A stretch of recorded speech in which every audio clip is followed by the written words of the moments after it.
जय माता दी।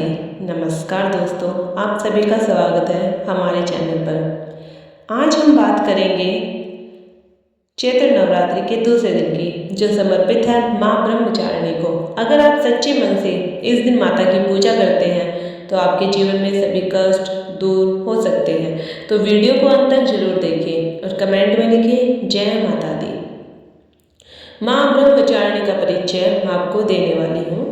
नवरात्रि के दूसरे दिन पूजी जाने वाली माता है माँ ब्रह्मचारिणी। इनका नाम दो शब्दों से मिलकर बना है, ब्रह्मा यानी तपस्या, चारिणी यानी आचरण करने वाली, अर्थात जो कठोर तपस्या का पालन करती है वही है माँ ब्रह्मचारिणी। माता के दाहिने हाथ में जप माला और बाएं हाथ में कमंडल होता है।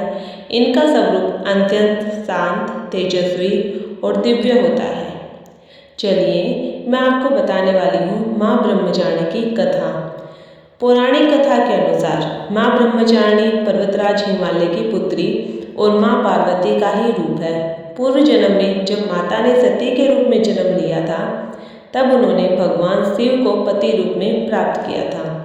लेकिन जब उनके पिता राजा दक्ष ने भगवान शिव का अपमान किया तो माता सती ने यज्ञ कुंड में अपने प्राण त्याग दिए।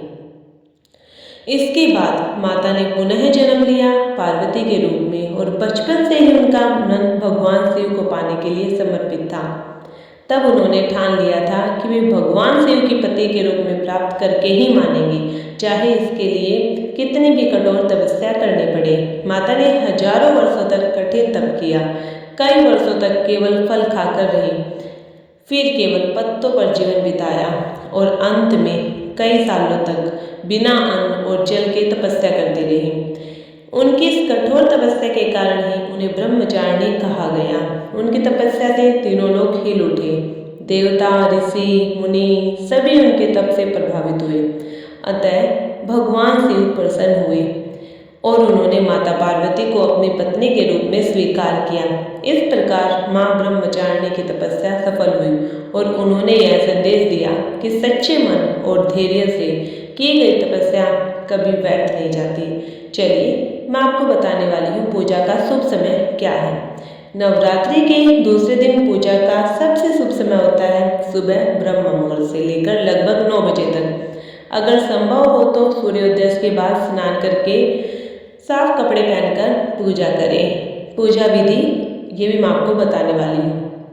सबसे पहले स्नान करके स्वच्छ वस्त्र पहने, मंदिर में माता की प्रतिमा या तस्वीर स्थापित करें, गंगाजल में शुद्धिकरण करें, माता को रोली, अक्षत, फूल अर्पित करें, माता को शक्कर, मिश्री या पंचामृत का भोग लगाएं, दीपक और धूप जलाएं, माँ ब्रह्मचारिणी ध्यान करें और मंत्र जाप करें। मंत्र है ओम देवी ब्रह्मचारिणीय नमः।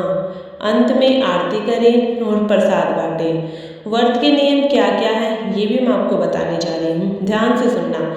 इस दिन व्रत रखने से विशेष फल मिलता है। सात्विक भोजन करें, मन में शुद्धता रखें, किसी का अपमान ना करें। ठीक है, माँ ब्रह्मचारिणी की पूजा करने से क्या क्या लाभ होता है तो ये भी आप ध्यान से सुनिएगा। जीवन में धैर्य और आत्मबल बढ़ता है, सभी कष्ट और दुख दूर होते हैं, मन को शांति और सकारात्मक ऊर्जा मिलती है, विवाह में आ रही बाधाएं दूर होती हैं, सफलता और समृद्धि प्राप्त होती है, मनोकामनाएं पूर्ण होती हैं। जो भी भक्त सच्चे मन से माता की पूजा करता है, माता उसकी हर इच्छा पूरी करती है। अगर आपको यह जानकारी पसंद आई हो तो वीडियो को लाइक करें और चैनल को सब्सक्राइब करें। कमेंट में जय माता दी लिखें। माता रानी आपकी हर मनोकामना पूरी करें। जय माता दी, जय श्री श्याम।